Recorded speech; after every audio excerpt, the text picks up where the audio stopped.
Hey guys, what's up? Tyler here with T-Game and Tech, and in this video I'm going to be sharing with you guys my Super Nintendo collection.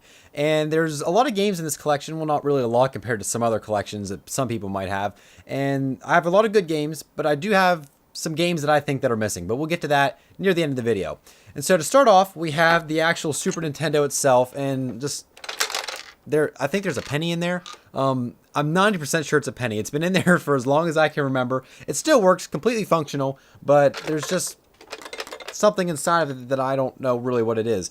I actually got it out and wiped it off today. It was pretty dusty and pretty grimy. Decided to dock it up a little bit and take some better care of it and clean it up. And it looks a lot better than what it did. But you can see I have the yellowing model because after a while being sitting in the sun and just the kind of plastic that was made, the Super Nintendo's actually turned yellow. They're actually originally this color right here, but just with old age and stuff, it just completely turned yellow. And so this still works perfectly fine. We got some issues here with some of the labels being marked up. I have a couple chips on the sides, for example, like right here, but it still works. Perfectly good system. And I also have the controllers. This is my main controller right here. As you can see, it's a little dinged up. It looks like there's bite marks here. And I don't think I ever bit my controllers. Maybe I did. Maybe I just raged as a child. But it looks like there's some bite marks or something. Maybe a dog bit onto it. But it still works perfectly fine. I need to get some newer controllers though, because these are pretty dinged up. And this one's actually even missing the start button. So you can't really use this as first player because it's missing the start button. But everything else works perfectly fine. It does have a couple bumps and bruises on it too. But I'm going to be looking for some new Super Nintendo controllers shortly, because these just completely are old and dinged up, and I could just use some newer ones.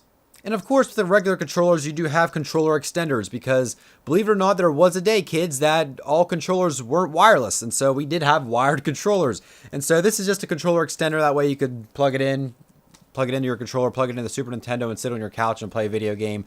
These are actually really awesome, and they still are awesome, because you don't necessarily want to be grounded to your TV to play a game. Maybe you want to play it from across the room. Who knows?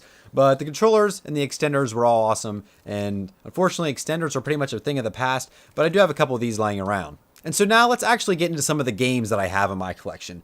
And now recently, actually this morning, I was hunting around through all my stuff and I actually found all my game manuals and some old actual original Nintendo games.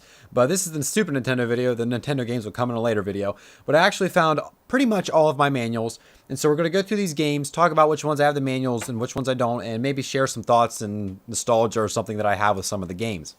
And so the first one I actually have right here is NFL football. That's all it's called by Konami. I'm pretty sure it's not Madden 94 because it doesn't say Madden 94, and this one's made by Konami.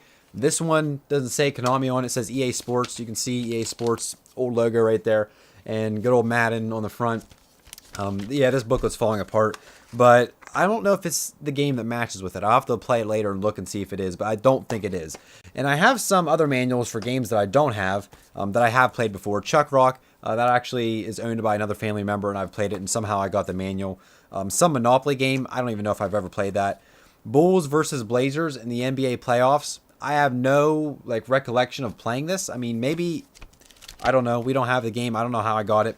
And then Michael Andretti's Indy Race Car Challenge. This is a good game, but unfortunately I can't find it. I have no idea where it's at. And so hopefully someday I can find it, maybe stashed in a box somewhere. And so as we go on down the line of games, we have a classic that I unfortunately do not have the booklet for, and that's Super Mario World. And I wish I had the booklet for this. I can't find it. I have every single other booklet for all my other games pretty much, except for Super Mario World.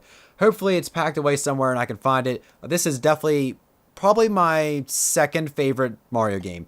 Super Mario 64 is my favorite. It's really the first Mario game that, I really owned, because the first console I really owned was the Nintendo 64. But a lot of people might say Super Mario Bros. 3 is the greatest. Well, I didn't play that first, and your ranking kind of deals with your nostalgia and what you remember playing. And I remember playing Super Mario World, and so this is my second favorite Mario game after Super Mario 64. And it's just awesome. If you haven't played it, what have you been doing for your life? I mean, come on. Who hasn't played Super Mario World who considers themselves a gamer?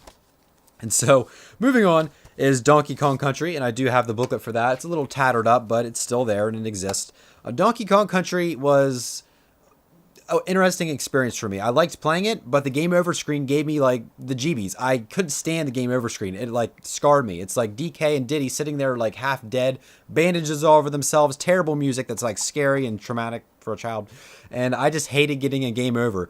And I remember losing on minecart levels and turning the game off if I lost my last life, just so I wouldn't have to see the game over screen. It was that bad as a child. And so moving on down the list, we have another sports game, Ken Griffey Jr.'s Major Baseball League. This is a fun game. In the game, you can play a bunch of different teams. All the teams are in here with a bunch of information about them. And look at this memo. This is for back in the day when you used codes and passwords. This is a great game. The players can break the bats. They can just yell, "Oh, come on!" It's really funny. And it's a really fun game to play. And I do play this every now and again. We actually played this for a couple hours out of school a couple years ago. And we just absolutely loved it. And it was just hilarious and awesome playing.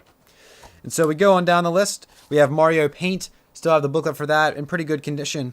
And the actual game itself, good condition. And then, of course, we have the mouse pad. This really isn't a mouse pad, more like a mouse tray. And the actual mouse that comes with Mario Paint as it gets stuck underneath a bunch of cables. And it's a little yellowy, kind of like the Super Nintendo. Probably made out of the same plastic. But this is used to play the Fleischwater game and just play the game in general. The Fleischwater game or the bug game, or whatever you want to call it, in Mario Paint is intense. Don't let anybody tell you different. But Mario Paint's really fun. You can create some cool musical stuff within it as well. And it's definitely a game you want to add to your collection if you're a Super Nintendo fan or a Mario fan in general. Next, we have another Mario game, and it's actually the sequel, which is really the prequel of Super Mario World, and that is Super Mario World 2, Yoshi's Island. The booklet for that as well. It's a little tattered up, but hey, it still works. And the game itself, this game is awesome. I just recently did a Let's Play of it on my gaming channel, and it's just so much fun. I absolutely love the textures in this game. I love the graphics. I love the sound effects. I love the music. This was an extremely well-made game, and I can't say enough about it.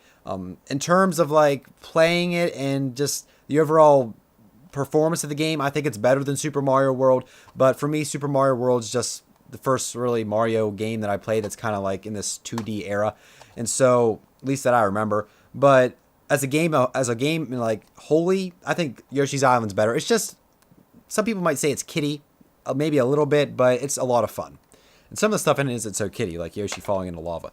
But it's just an amazing game. If you haven't played it, you need to try it out. It's awesome. There's a Let's Play of it on my gaming channel, Player Select Gaming, if you want to see some footage or something like that. And so next we have The Lion King, Disney, instruction booklet, here it is. And this game, it's like a crayon on there or something. I don't know why that's colored like that. But this is a great game as well. This game used to be extremely hard for me. Running away from the wildebeest, whenever you're running around on these ostriches, jumping on hippos and alligators and all kinds of stuff. This game used to be pretty hard, but eventually I did get to beat it like 3 months ago. And it wasn't that long. It didn't take me that long to beat it, but it did take me a couple years to beat it because, you know, I was smaller and I didn't know what I was doing playing the game.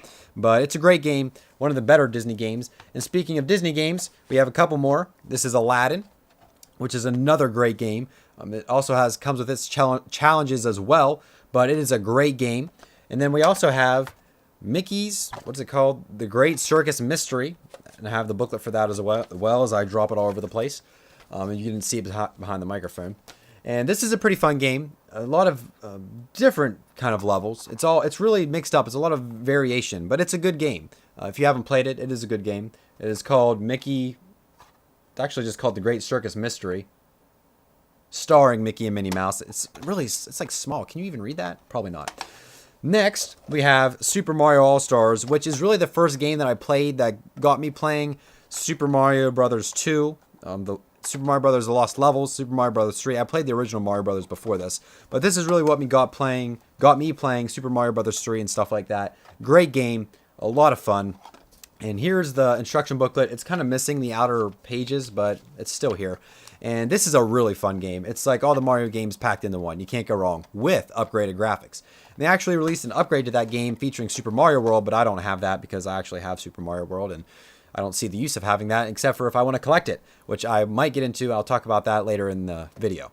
Next, we have Mrs. Pacman. I spent hours playing this game because it was just great. I played this game upon hours, like I said. Here's the instruction booklet. And I got to some pretty high levels. I was pretty good at this game. And it's just like, it's a Pac-Man game. There's really not much you can say about it, but I did spend hours upon hours playing this game on my little TV that was probably that big in size of screen. Sat in this corner right here, playing it and trying to get all these levels, and it just brings back all the memories. And so if we go on, we have Tiny Toons Buster Bust Loose. And this is the copy that I have and I play with the booklet. And this is a fun game as well. There's some levels that are extremely difficult, in my opinion, that are almost impossible to get by unless I'm missing something obvious. But this is a good game. It's by Konami. And yeah, it's a good fun game. And I actually own the game factory sealed. I don't know how, I don't know why, but we have the game again, factory sealed. It's not like we collected them or anything, but we have it, and it's factory sealed, so I'm not going to sell it, I'm not going to open it, and, you know, it's part of a collection now. And so that's all I really have in terms of Super Nintendo games. I know I'm missing a lot of good ones, such as Legend of Zelda: Link to the Past, Super Metroid, all of which I've played, and a couple other ones, but I want to add those to my collection. And so I think I want to start collecting these older games. I'm kind of inspired by the the game-related channel RetroLiberty, and they have the NES Pursuit where they go out to swap meets and they buy all these old games for like $1, and it's awesome. You should check out their channel. I'll put it in the description below. It is called RetroLiberty, and it's just a great channel. It brings back so many memories. They go out, and Aaron and Ricky, and they go out and they find all these awesome games and all these cool games, and they look for these games that are kind of rare, and they barter with people, and it's just really great. I love watching the show. Like I said, I'll put the link in the description below. You should check it out. But they've kind of inspired me to do my own kind of game collecting and collecting my own games. I know I have some friends and some relatives who have some NES games and Super NES games that I'm going to try to get a hold of to add to my collection. And I want to kind of build a collection and get some of these games like A Link to the Past and Super Metroid and add them because they're amazing games. And for some reason, I do not have them. I have no idea why. But I have played them before. Other people, I've let them borrow some of mine. I've borrowed some of theirs. You know, Swish Swash. What does that even mean? And Switch and trade your games. You know, we used to do that back in the day. You'd trade somebody your game and they could play it. For example, I traded my friend Aaron Oracle of Ages to play Oracle of Seasons. Or maybe it was the other way around, Oracles of Season or Oracle of Ages. Either way, you traded your games. That was back in the day. Now everybody just downloads games and plays games. But yeah, I'm going to be looking into collecting games. It's awesome. I love these games. They bring back so many memories, and I want to increase my collection. And so what is your collection? Let me know down in the comments below. Or you can create a video response and I'll accept it, and then it'll show it down in the comment section below, letting me know what your favorite Super NES games are. Super Mario World, Link to the Past, Super Metroid, any game. Let me know what your favorite games are down in the comment section below. Let me know what your collection is, and let me know what other types of game videos you would like to see here on this channel. Still thinking of doing my Game Boy Color collection, my NES collection, GameCube collection, all these collections, all this good stuff. And I will make more videos about more games as I get them in. And so, as for this video though, that's going to wrap it up. Hopefully you guys enjoyed it. Leave a thumbs up if you did because it does help support the channel. Also subscribe if you aren't subscribed already for more tech and gaming videos along with other random videos that I might decide to put up. And check out the social links. They're all in the description below. Thank you guys so much for watching, and we'll see you guys in the next video.